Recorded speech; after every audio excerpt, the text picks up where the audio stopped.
Fala pessoal, Carol na área trazendo mais um vídeo aqui no canal. No vídeo de hoje eu vou contar para vocês um caso que aconteceu na Espanha em 1997. É um caso que envolve uma jovem de apenas 16 anos e o caso levou praticamente 20 anos para ser concluído.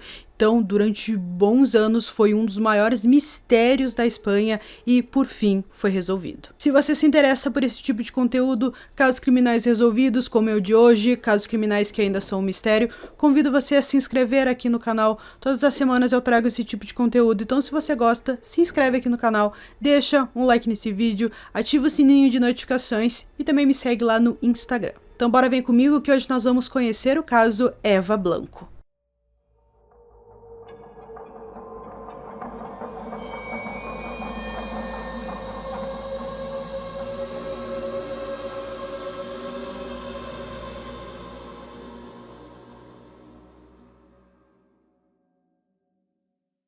Eva Blanco nasceu no dia 17 de fevereiro de 1981, em Madrid, na Espanha. Ela morava com sua família em Aurete, Madrid.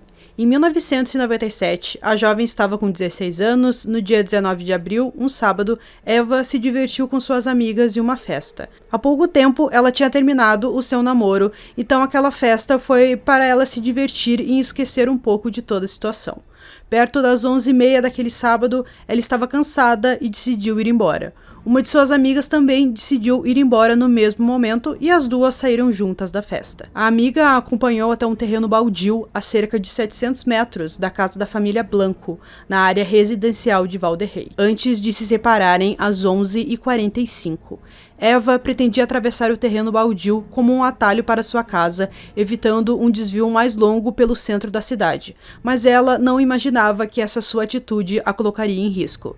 Era muito comum os jovens usarem esse atalho, muitos dos amigos de Eva sempre faziam isso para poupar tempo e até então era bem seguro. O tempo passou e Eva não chegou em casa e isso não era nada normal. Ela era muito pontual e tinha combinado com seus pais que chegaria até meia-noite, mas deu o horário e ela não chegou. Sua mãe decidiu ligar para seus amigos para perguntar se algum deles viu Eva e todos responderam que ela saiu da festa perto das 11h30.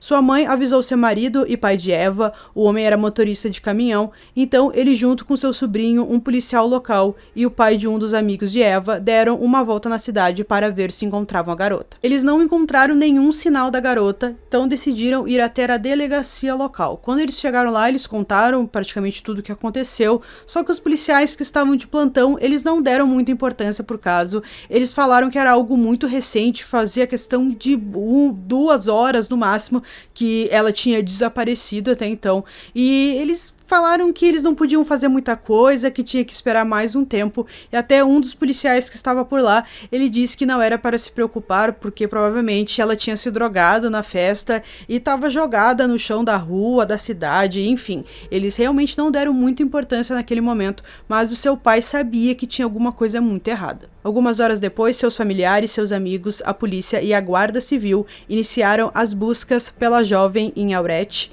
e na área em que leva Fuente El Salas de Jarama. O boletim de desaparecimento demorou para ser registrado e depois disso seus pais entraram em contato com uma emissora de TV e pediram ajuda para divulgar o caso. O pai de Eva foi até a delegacia mais de 15 vezes naquela madrugada e criticou os policiais por não fazer buscas nas estradas rurais ou usar veículos na busca antes do sol nascer. Os policiais disseram que não podiam fazer muita coisa, pois o caso era muito recente. Nas primeiras horas da manhã do sábado, dia 20 de abril, um corpo foi encontrado por 2 homens que eram moradores de Aljavír. O corpo estava junto a um estaleiro de obras perto da estrada entre Cobenha e Belvis de Jarama, a 6 quilômetros de Aurete. Os homens rapidamente chamaram a polícia, eles acreditaram que ela foi atropelada. A guarda civil chegou no local e eles rapidamente perceberam que ela não foi atropelada, mas sim esfaqueada, já que seu corpo estava coberto por marcas de facada. A maioria dos ferimentos foram nas costas, mostrando que ela tentou fugir do seu agressor quando foi atacada. O corpo foi identificado como de Eva Blanco. O corpo estava vestido com o mesmo jeans, suéter escuro e botas que Eva estava usando quando ela desapareceu na noite anterior. Apenas uma manga de seu suéter foi retirada. De primeiro momento, a Guarda Civil deduziu que tanto o assassino quanto a vítima chegaram à área em um veículo, mas choveu muito na noite anterior, o que fez com que apagasse qualquer marca de pneu e a maioria das outras evidências forenses, dificultando, é claro, ainda mais o trabalho da polícia. Por sorte, uma pegada de tamanho 42 não foi apagada, e a polícia descobriu que o assassino usava um sapato mocassins naquela madrugada. A polícia, infelizmente, teve que dar a notícia para os pais, para os familiares da Eva, uma notícia tão triste envolvendo uma jovem de apenas 16 anos. Então, esse assunto se espalhou pela cidade, todo mundo já estava sabendo disso, e na época tinha mais ou menos 12 mil habitantes na cidade, não muito mais do que isso, e alguns grupos de pessoas foram até a frente à casa da família Blanco, fizeram algumas orações, tentaram dar o máximo de conforto naquele momento tão difícil. Também, alguns dias depois, foi realizado o funeral da Eva e questão ali de 2.000 pessoas compareceram ao funeral. Então, com certeza, isso marcou muito a cidade, o local, a região, porque foi algo muito triste que aconteceu e isso, com certeza, não era comum. Uma autópsia foi realizada no corpo de Eva e foi descoberto que ela recebeu 19 facadas e morreu por perda de sangue aproximadamente às 4 horas da madrugada de sábado. A arma do crime foi uma faca conhecida por navarra. Navarra é uma faca de combate e utilidade tradicional espanhola de lâmina dobrável. O primeiro golpe foi dado quando ela ainda estava sentada no carro e os outros foi quando ela estava tentando fugir do seu agressor. Sêmen foi encontrado em seu corpo, mostrando que a jovem foi abusada sexualmente ou teve relações sexuais de forma consensual. Uma fibra vermelha também foi recuperada da boca de Eva. A fibra era de um estofado normalmente utilizado em veículos. Depois do exame, a polícia acreditou que a jovem teve relações sexuais consensual porque ela foi encontrada vestida. Eles acreditaram que ela teve relações e alguma coisa aconteceu e aquele homem a atacou e depois a matou. Talvez os dois tiveram alguma discussão. Era aquilo que a polícia acreditava de início. Os pais de Eva não acreditaram nessa teoria. Para eles, ela foi sequestrada, abusada e no fim morta. A Guarda Civil inicialmente acreditava que o caso seria encerrado após uma breve investigação. A teoria dominante era que uma pessoa conhecida de Eva se aproximou dela em um carro, a ofereceu carona, que ela aceitou, e a levou para o canteiro de obras. Eles tiveram relações sexuais e ele a matou por algum motivo.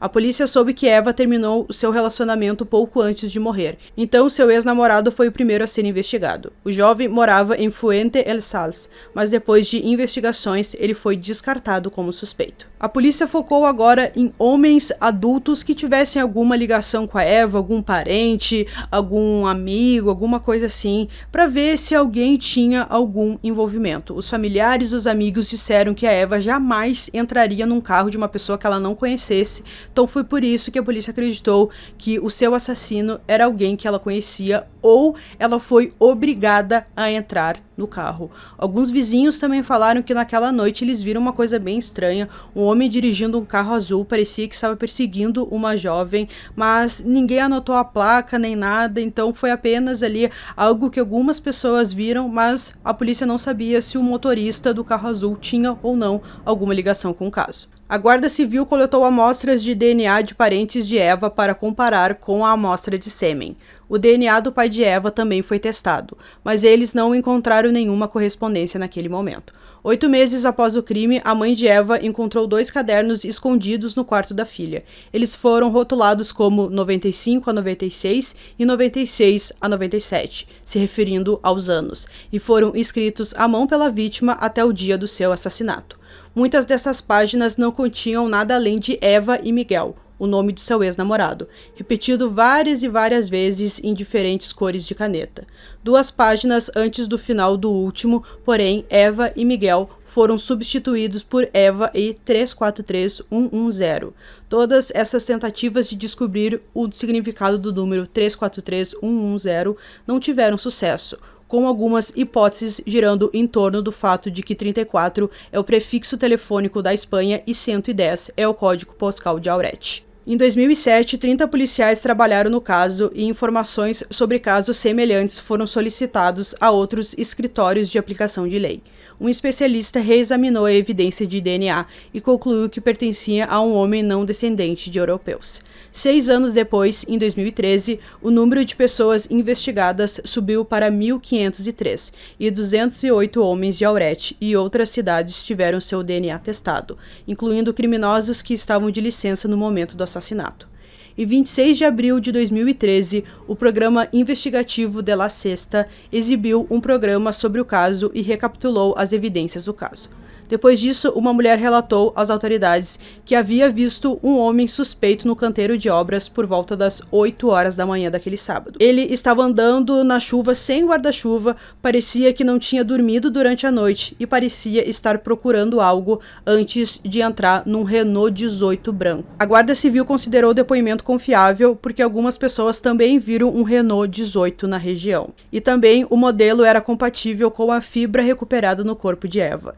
Em 28 de outubro de 2013, a Guarda Civil divulgou um retrato falado do homem. O suspeito era um homem que tinha entre 35 a 40 anos em 1997, de 1,70 a 1,80 de altura, entre 75 quilos e 80 quilos, com cabelos castanhos curtos e espetados, rosto quadrado e endurecido, olhos escuros e fundos, usava uma camisa branca e um suéter em decote V. E dirigia um Renault 18 branco com estofamento vermelho. No final de 2013, uma nova revisão do DNA do SEMI mostrou que o homem era de ascendência norte-africana. A Guarda Civil solicitou aos 300 homens norte-africanos residentes em Aurette em 1997 que fornecessem amostras voluntárias. Fod Chel, um ex-morador do bairro de Eva, que agora vive no sul da França, compartilhou seu cromossomo Y e mais de 97% de seu DNA nuclear com o assassino. Isso só era possível se ambos os homens fossem irmãos. Após a amostra do irmão de Fouad, que vive em Múrcia e que nunca tinha residido em Aurette, deu resultado idêntico. Foi emitido o mandado para o terceiro irmão de Fouad, chamado Aramed Chel Gert. Em 1º de outubro de 2015, Aramed foi preso do lado de fora do seu local de trabalho na França. Em 5 de outubro, Aramed tentou sem sucesso cortar sua veia jugular com um pequeno copo em sua cela, mas aceitou ser deportado para a Espanha para ser julgado 2 dias depois. Na audiência preliminar de 13 de outubro, Aramed se recusou a fazer uma declaração, mas concordou em fornecer uma amostra de DNA, seguindo o conselho do seu advogado. Ele foi formalmente acusado de assassinato, abuso sexual e detenção ilegal, e foi recluído na prisão de Solo de Real, enquanto aguardava julgamento. Depois que um pedido do seu advogado para libertá-lo até que os resultados de DNA chegassem foi negado. Em 19 de outubro, a defesa de Aramed solicitou sem sucesso sua libertação enquanto aguardavam o julgamento. O advogado de Aramed argumentou que não havia provas ligando seu cliente ao crime além do DNA, que a hipótese trabalhada nos últimos 18 anos pela Guarda Civil era que Eva entrou voluntariamente no carro de um adulto conhecido por ela e que ela teve relações sexuais antes de ser morta, de acordo com a mesma investigação. Como resultado, não fazia sentido acusar Aramed de abuso sexual ou acreditar que Eva teria concordado em entrar no carro de um marroquino que ela nem conhecia, dada a insistência de seus amigos de que ela nunca embarcaria no carro de um estranho. Em 15 de janeiro de 2016, Aramed afirmou que 2 pessoas o forçaram a entrar em um carro e o ameaçaram com uma navarra para fazê-lo ejacular sobre Eva, e que estava dentro de um carro ainda viva. Ele insistiu que nunca abusou sexualmente, mas quando perguntado por que seu sêmen foi encontrado dentro do corpo dela, ele não soube responder. No dia 29 de janeiro de 2016, Aramed Chel foi encontrado morto na sua cela de prisão. Ele se enforcou. A acusação foi formalmente encerrada em 15 de fevereiro. Aramed Chel Gert nasceu no Marrocos em 1º de março de 1963. Ele tinha 34 anos na época do assassinato. Aramed se casou em Madrid com uma espanhola de 20 anos em 1989 e tornou-se cidadão espanhol na década de 90. Eles tiveram 3 filhos. Sua esposa estava grávida de 5 meses de seu terceiro filho quando Eva foi assassinada. Os Chells nunca foram listados como residentes de Aurette porque viviam em um carro estacionado em um viveiro de plantas onde Aramed trabalhava como entregador. A família se mudou para a França em 1999. Ele se separou de sua esposa e se casou com uma jovem marroquina de 24 anos em 2003.